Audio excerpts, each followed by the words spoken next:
Salut tout le monde, c'est Alex et donc on se retrouve pour la vidéo du jeudi.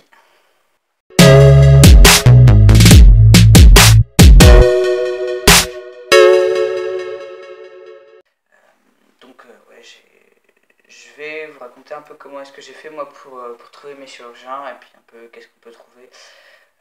Donc voilà, alors quand je vais parler ce sera pour la France puisque pour le reste je connais pas tellement. Euh, donc pour choisir mon chirurgien, qu'est-ce que j'ai fait? J'ai d'abord cherché sur un site internet qui s'appelle donc base de données trans. Enfin, vous tapez ça dans Google et c'est le premier lien qui arrive. Donc base de données trans. Et donc il y a des catégories de médecins ou d'avocats. Et donc vous choisissez, voilà, chirurgien, enfin, ouais, il y a peut-être dermato, quelque chose comme ça. Et donc dans les chirurgiens, en fait, il y a une liste de chirurgiens qui opèrent les personnes trans, FTM et MTF, enfin dans les deux sens quoi. Après, les entre-deux aussi, FTX, MTX, tout ça. Et donc sur ce site, ouais, il y a une liste de chirurgiens avec les adresses, il y a des commentaires aussi. Et puis parfois il y a marqué les prix qui sont demandés et pratiqués par le chirurgien. Donc ça peut déjà donner une idée de vers qui on peut s'adresser. Je crois que ouais, le mien que j'ai choisi pour la mammectomie est dans la liste. Euh, pour mon hystérectomie, en fait, tout simplement, j'ai demandé au psy qui m'a suivi vers qui avaient été adressés certains de ses patients. Et donc, on m'a parlé de.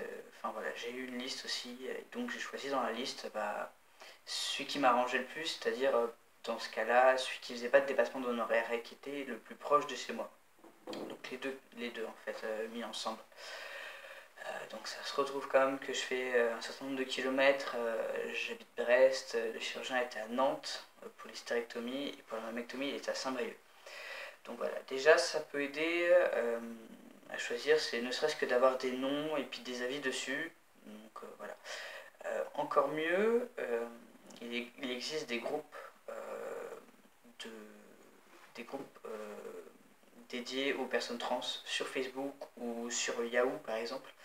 Alors, je vais d'abord commencer par ceux sur Facebook. Donc ceux sur Facebook, il y a plusieurs groupes, que ce soit francophones ou anglophones, sur lesquels on peut se retrouver.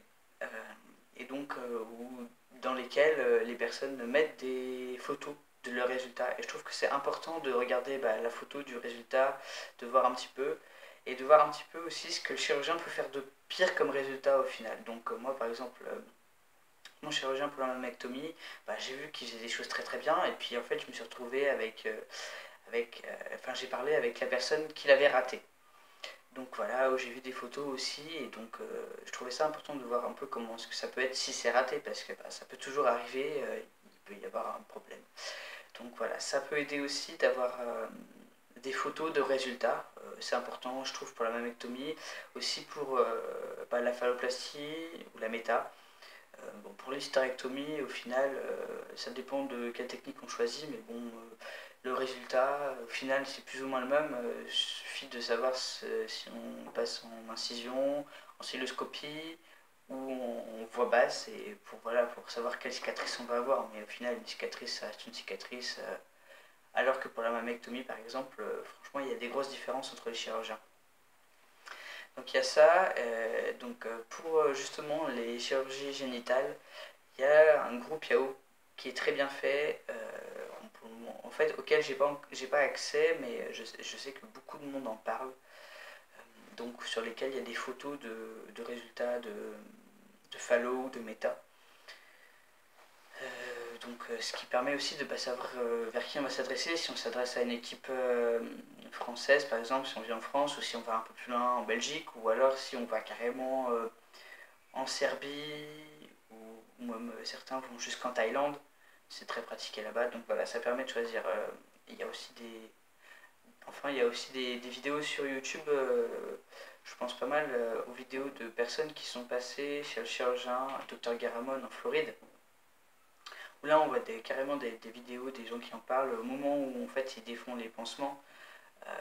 Donc voilà, je trouve qu'il est primordial de choisir le chirurgien en fonction du résultat qu'il a, enfin voilà, des résultats qu'il peut avoir. Effectivement, il faut aussi choisir en fonction du prix qu'on peut mettre.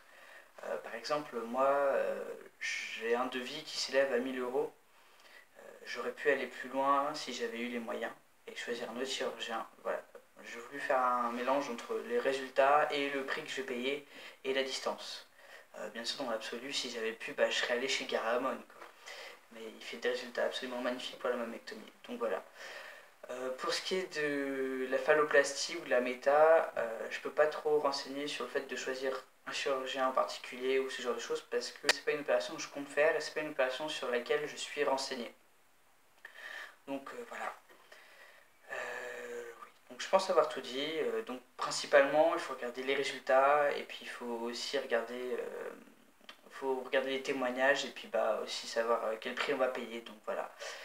Je vous dis à bientôt dans une prochaine vidéo, donc à jeudi prochain. Voilà, salut!